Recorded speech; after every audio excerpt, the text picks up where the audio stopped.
After Donald Trump's win in Iowa, more Republicans are coalescing around the former president.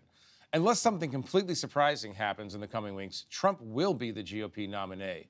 We're a long way from January 7th, 2021, when Republicans expressed horror at his behavior a day earlier.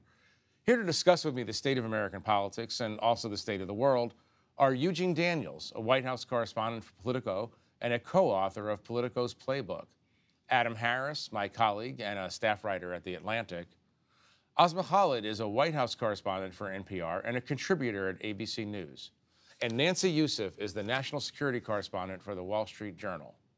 Hi, everyone. Welcome to our freezing studio. People don't know this at home, but it's actually 40 degrees below zero right now. So we're very, very primed for sharp insight. Talk about Iowa. We're going to talk about Iowa. We're doing this and New Hampshire. Right. There's no Hawaii primary that we ever get to cover. It's amazing. All right. So Iowa. Eugene, let's start with you. What are we supposed to think after Iowa? Like, it's done? We're supposed to think, duh, right? Yeah. Like what you said is exactly right. It's like what we saw happen in Iowa is exactly what you would expect, right? He is not running Donald Trump as like this insurgent. He talks like an insurgent, but he's not. He's running as an incumbent, right? So we're going to probably end up with two incumbents running against each other in November. And so when you talk to voters in Iowa or New Hampshire or South Carolina or anywhere, if they believe, and most of them do, that he did not lose the 2020 election, why would they think he's a loser, right? So the argument that Ron DeSantis and sometimes Nikki Haley say is when they talk about, we need to move past the losers in the party, we need to win again, why would they believe that if actually what they believe is that the 2020 election was stolen from him? And so Iowa showed us that.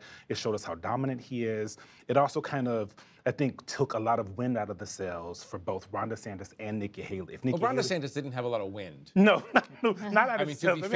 To be fair to wind, he didn't have a lot of it. No. But Nikki Haley, so I want to get to Nikki Haley in a minute. But Adam, Asma, anything surprising at all in the results there? No, I think it went exactly the way that we expected it to go. I mean, if you think about what this primary has been, it's been people trying to catch up to Trump's poll numbers. So from the beginning, it has been he was the leader of this sort of horse race, and everyone was trying to build some form of base that would support them, whether that was college-educated voters, whether that was folks who were in that never Trump bucket, right? But his base has always been the sort of base of the party, right? Since he was elected in 2016, it was firmly, he's had a pretty firm grasp on the party. He's been indicted several times over, and he still has the support of the party. And so I don't think that the results in Iowa. And something you said just reminded me that like an incredible proportion of the people who voted in Iowa, went to the caucus in Iowa, believe that the election was stolen. So it's like, I mean, Asma, it's kind of like an uphill battle for any reality-based candidate. I mean, when you look at that, when you look at someone like Asa Hutchinson or Chris Christie, both of them men who actually did take on Asa Mania is formally over. And it is over. That's the point, right? Like neither one of those candidates actually had any longevity. And then you look at someone like Ron DeSantis, the governor of Florida. His argument was essentially that he was kind of Trump light, and voters saw that and they were like, no, we want the original, right? And so ultimately, we like Coke, not Diet Coke. And so ultimately, you can call them Coke Zero, but it still doesn't taste like Coke. Indictments are not. I mean, I think like voters saw that Republican. Well, indictments make the Coke taste even cokier, right? I mean, in a certain kind of way. Well, I want to talk about Nikki Haley. Let me stay with you, Asma, for a second. Like, what does Nikki Haley have to do in New Hampshire next week in order for people who follow politics to go, like a kind of a Howard Dean kind of thing, like, oh, maybe she really could do this.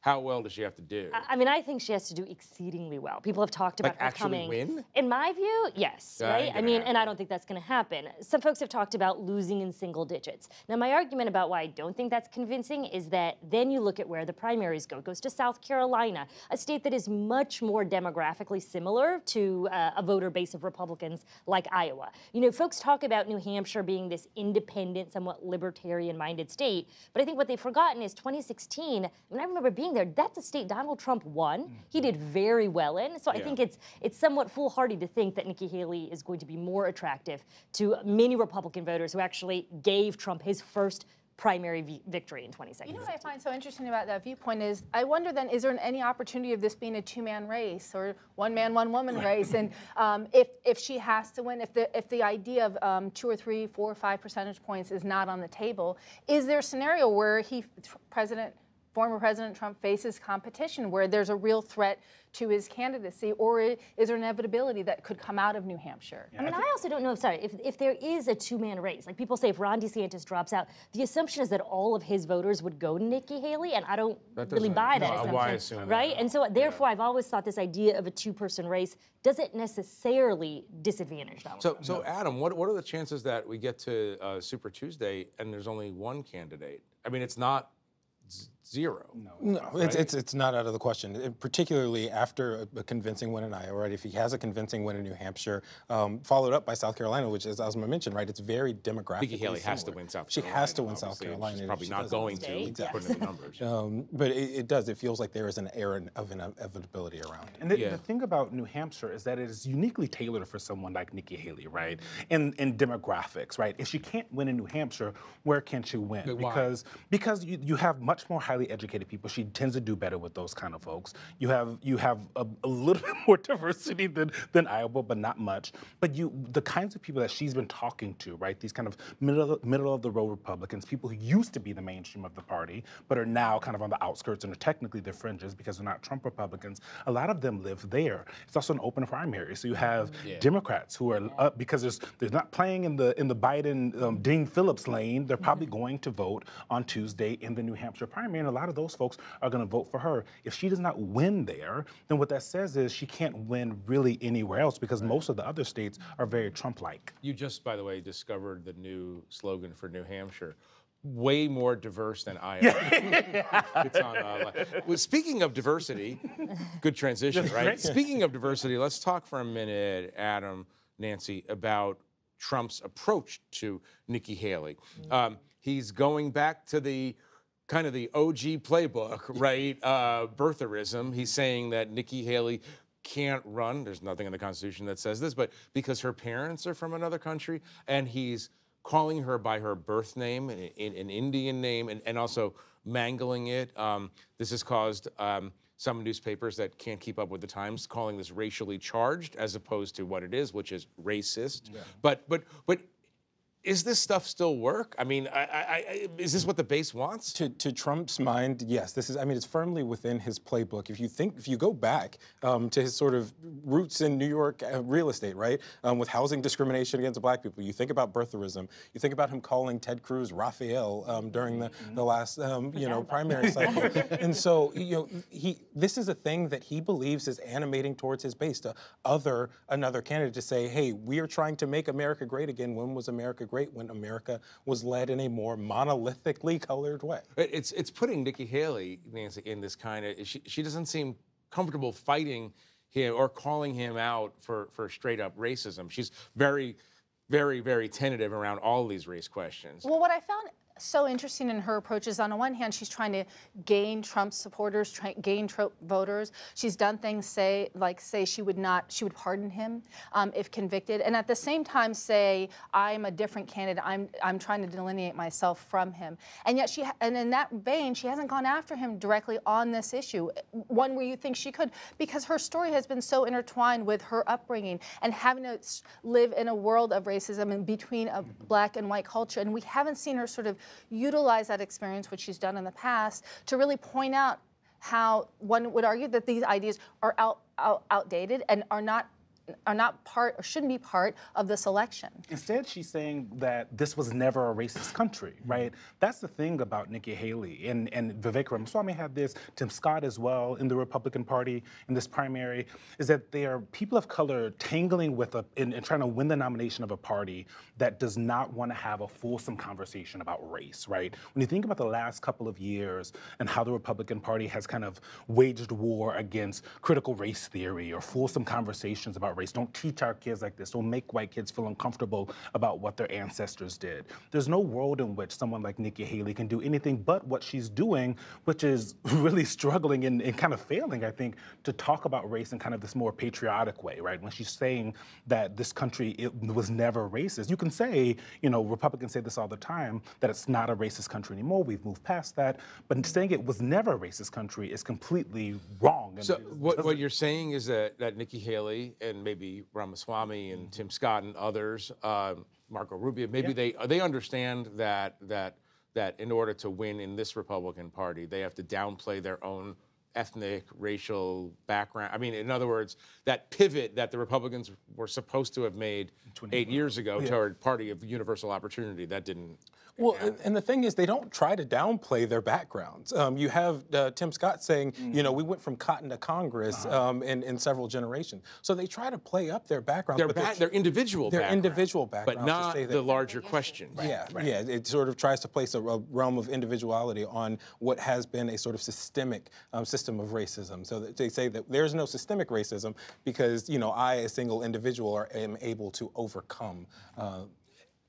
What's interesting about it is that it's the Trump playbook is an open playbook. It's been there for years.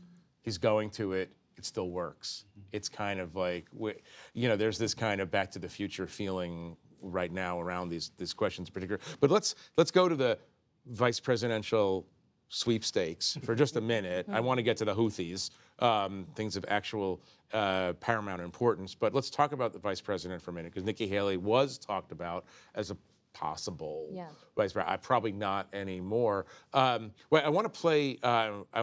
The what I think of now as the audition video of Elise Stefanik, and I want you to talk about that for a minute.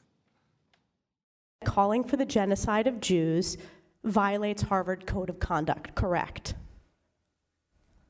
Again, it depends on the context. It does not depend on the context. The answer is yes, and this is why you should resign. Yeah, so that was, I mean, Claudine Gay inadvertently, and those other two university presidents inadvertently brought Elise Stefanik a level of fame that she didn't previously have, and also drew the attention of Donald Trump, more to the point. He is said to have called her a killer, which is obviously a compliment. He likes winners. And he likes winners. And she got two of the three university presidents who were, you know, admittedly remarkably inept in their testimony. She got their heads. They both resigned. So is she in the front row of this? Or is she in the front of the line because of that? Yeah, I think she certainly is in the front line. I mean, she's also been rather successful, I think, as a lawmaker, doing well in terms of winning her district year after year. I mean, she doesn't have any real electoral losses to her name. I think the one big question mark was she wasn't always loyal to Trump at the outset. He loves loyalty, and so will he be forgiving of her past? I don't know. I think she's making certainly a strong case. Is it hers to lose? I think so. I mean, there are a lot of names that get thrown around, right? It depends on what he's looking for. He's going to look for someone who's completely loyal, and not just loyal like Mike Pence was, right? When Mike Pence was loyal to him for that whole 4 years, just that one day that Trump's really pissed off about. But someone like Elise Stefanik seems more likely to do the opposite of what Mike Pence did, right? And so that is something that he's going to be thinking what do you mean? about. You mean that she would not certify an election that Donald Trump didn't want certified? She has dodged that question when folks have asked her that. And so that is her auditioning further to tell Donald Trump, wink, wink, nod, nod, I have your back no matter what, and I'm on your side. And you can see that as she's going. There's people like Kristi Noem of South Dakota who's on that list. Nikki Haley seems to have maybe torched her chances. I think he's someone who's going to want someone out of central casting who kind of looks like a stereotypical Tim Scott. Someone who looks like a vice president in his mind. And so there are a lot of names, but I think at this point, Elise Stefanik is at the top of that list. Yeah, it seems like it could be her. I mean, raises a larger question of, and you brought this up, you know, Donald Trump made it pretty clear that he didn't care if his previous vice president lived or died on January 6th. So it's kind of a dangerous job to take. Yes. But why would anybody want that job? I mean, do you want that job? You know, let me know ahead of time. I like the Atlantic. Yeah. When you think about the folks who are auditioning for that job, the folks who may potentially be in that position. You think about Elise Stefanik, you think about Tim Scott. These are people who are effectively saying that I have bought into the sort of Donald Trump ethos of the Republican Party. I am willing to sort of, if there's something that I disagree with, I'm just going to sort of be quiet about it. You don't necessarily see Tim Scott out there, negatively talking about Donald Trump. You didn't see him talk negatively about Donald Trump during his own campaign. It was something he was sort of, routinely quiet about. And so, if we move forward and Nikki Haley is sort of out of the running, I do think that, it is almost definitely going to have to be someone who Donald Trump believes will do what he needs done in a constitutional crisis, in an election. Ambition is why they would take the job. What is interesting, it's not sort of traditional things that we look for in a vice president, someone to help you with a state or a certain demographic. And yet, it still is the position that can catapult you to be the future leader of the party. So it's so interesting to me, the dynamics that are still in play and the ones that aren't as much, at least in Donald this Trump case. is the dominant Republican. He's 77 years old. Whoever gets the slot is next. And also I think, one, it's ambition, right? So all of these people want to be the future of the party because there is going to be a post-Trump party, whether that's in 4 years or whether that's in one. But you also never think the lion's going to eat your face, right? Like that, they are unlikely to think that Donald Trump is going to do to them what they saw him do to Mike Pence provided a alternate roadmap, a map of where not to go. Exactly. So don't do that in your Nancy.